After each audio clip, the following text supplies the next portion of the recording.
What's up, guys? The Real Getty is back, and this will be my first of many Anthem videos. The developers of Anthem just had a live stream this past Thursday to demonstrate how loot, gear, character development, and progression will work. But before we talk about that, if you like this video, hit the subscribe button down below for future content. Now let's get to it. Starting with gear. Each javelin will have 5 equipable slots, one for weapons, support gear, components, ordnance launcher, and that javelin specific weapon. In the weapon slot, you can equip 2 weapons. The support slot is designed to give benefits towards you and your team. The components are secondary stat-based items to increase properties of your abilities. Ordnance launcher is a rear-mounted artillery, which is AoE based. These slots are all unlocked by leveling up your pilot level. The javelins themselves do not have levels. You as the pilot have a level that affects all the javelins you own. All the items or loot you find will have their own levels, which was not clarified, but most likely means you can not equip until you reach that pilot level, or a higher level version of the same item will probably have slightly higher stats. There are 6 rarity types for the items you find: common, uncommon, rare, epic, masterworked, and legendary. Now let's talk real fast how these items are going to work. In an example, if I have 2 of the same item, one is an uncommon and the other is a rare. Their primary stats will be the same, just the rare will have higher stat percentages. But these items will come with randomly rolled secondary stats that are called inscriptions. The uncommon piece will have only 1 inscription, as to where the rare will have 2 inscriptions. And the even higher rarities will have even more inscriptions. There are over 100 different inscriptions put into different pools that gear can pull from.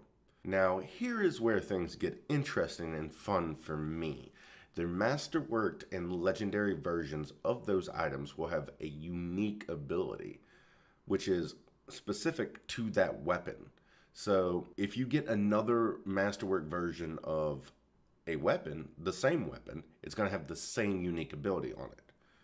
This system is almost identical to the Diablo 3 loot system. In Diablo 3, legendary items had a specific legendary power. Those powers are what you create your builds around. Anthem is introducing that as well. Here's an example. This masterworked Argo's mace has a unique ability in orange text. Detonates an electric explosion when defeating an enemy. Now, I would want to build my gear around this property for the best possible output of damage.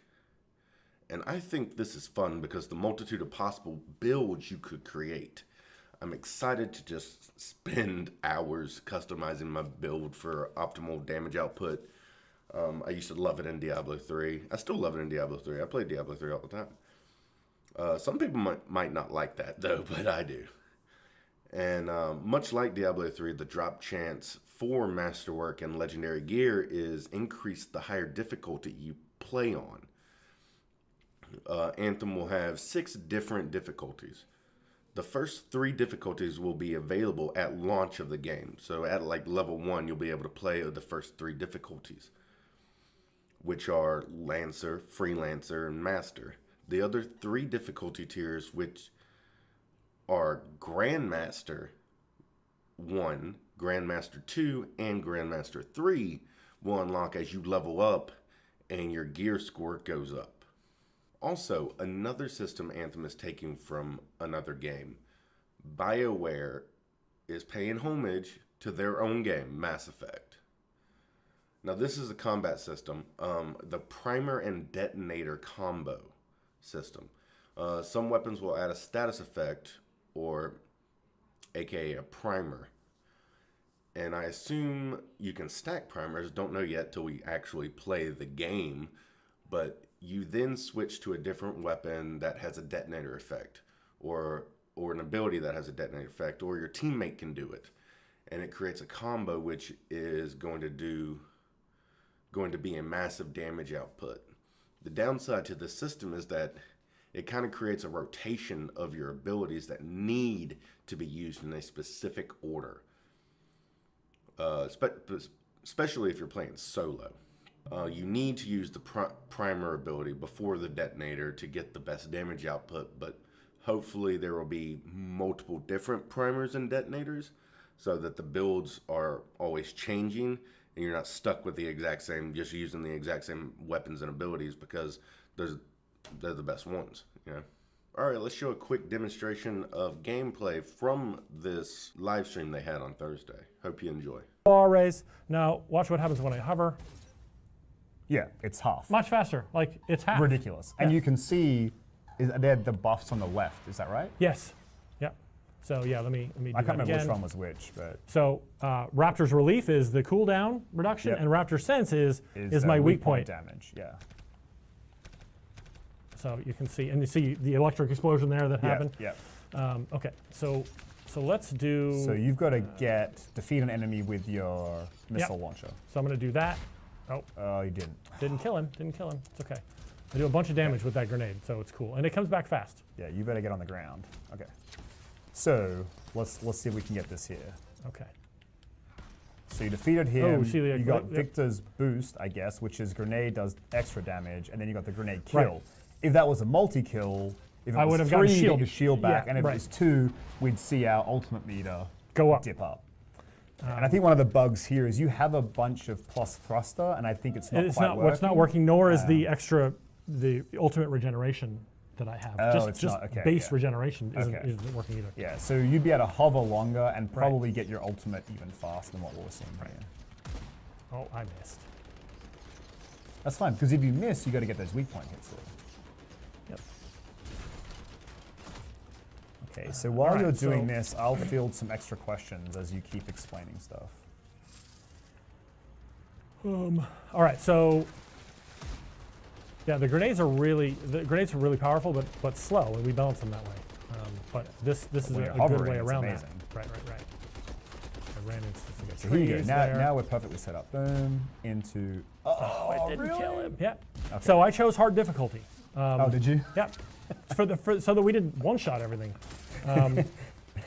Sometimes these things, but you have to choose the right targets. Right.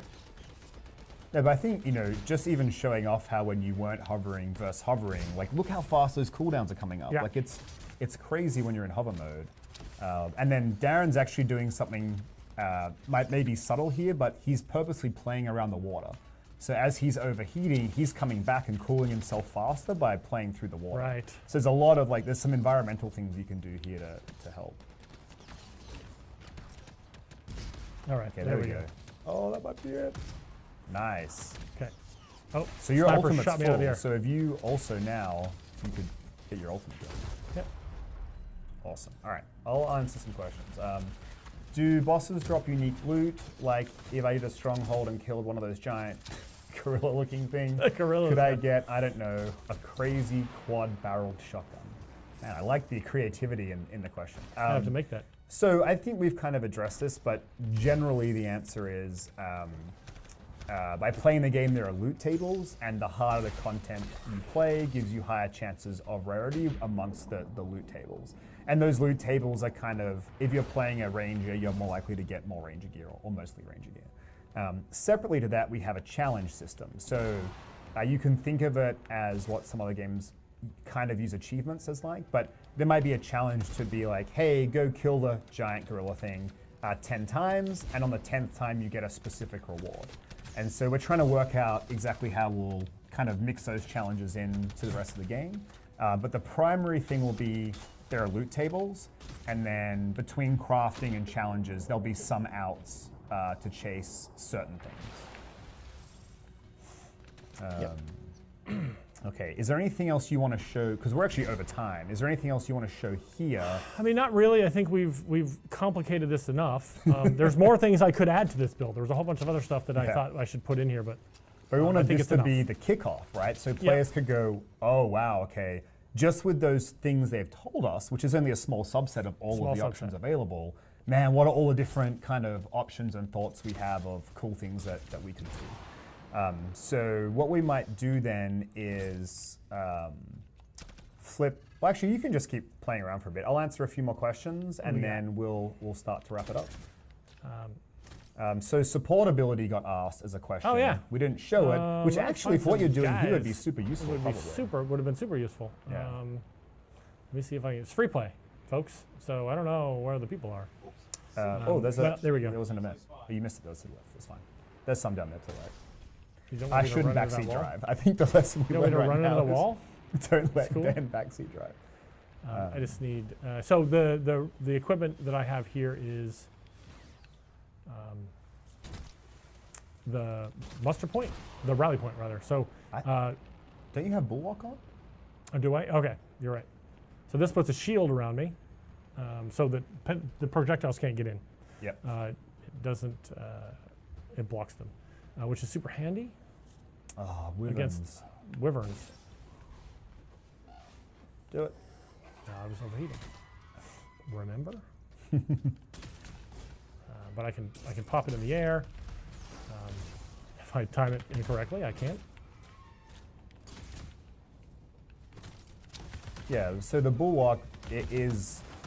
Oh, nice! You found the ring gate. The Bulwark will prevent projectiles coming in. So if you didn't get set on fire All from the time. raptors and shot out of the Exactly. sky, It would have been much more dramatic. but see now you're hovering though to get it back faster, so we can show it off. Which Right. is kind of cool. So they have a long cooldown, but it's shortened when Yeah. I'm hovering. Okay, so we showed that. Is loot individual or shared? So loot is instanced to be individual loot. And again, there's no trading. It's really about you having to go and earn the loot yourself. And of course, any loot you get, you got 2 Ursics. Yeah, no, I'm not going to should be able probably to. I should get out of run here. away, I know. And remember, you want to salvage loot you're not going to use to get crafting materials to craft things that you may really want to have. Yep. Do inscriptions stack? I assume this They do. means if I had 2 plus 5% flight times, would they work together? They do. Yep, for sure. They sure do. A question was, will higher level gear have wildly impactful abilities? I think that was an older question before we started showing all this, so the answer is yes. The answer as is you yes. can see. Right. Pretty impactful stuff. You can work in kind of your own rotations, if you will, or play styles based on putting it together. I think you should just Anyways, guys, that's going to be it for the day. I plan on putting out some more videos here soon. If you like the video, hit the subscribe button down below. I'm The Real Gutty. Stay Gutty Rich. Peace.